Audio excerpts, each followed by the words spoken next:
And the government has tonight condemned the United Nations Human Rights Office over its condemnation of the police response to the opposition demonstrations, saying they used unnecessary or disproportionate force, leading to the death of 23 people. The government, through the permanent mission of the Republic of Kenya to the United Nations and other international organizations in Geneva, has also disputed that the Azimio protests were peaceful and widespread, while accusing the human rights body of relying on third-party sources for information. Martin has the details.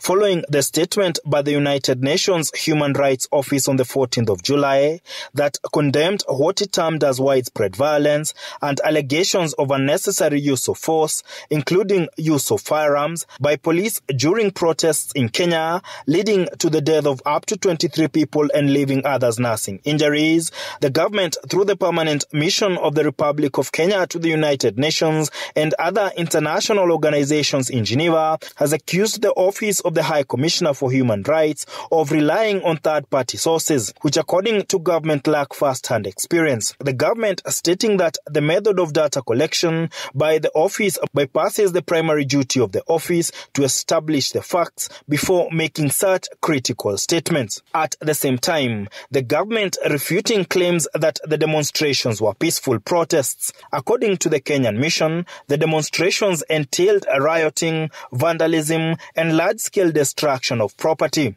The government holding that the actions are contrary to the principle of peaceful assembly. The permanent mission also contesting what it termed as the portrayal of violent acts as being widespread. According to the government, the violence was confined to a few areas and was not representative of the entire country, while crediting law enforcement for containing the situation. The government of Kenya has, however, acknowledged its obligations to uphold human rights as stipulated in the Constitution and international laws, to protect and uphold the rights to peaceful assembly and peaceful protests while maintaining public safety. According to the government, the rights body must remain informed of the risks posed to democratic governance by political functions that use rioting as a tool for political manipulation. However, the government fails to acknowledge that police in their containment measures caused the loss of 23 lives.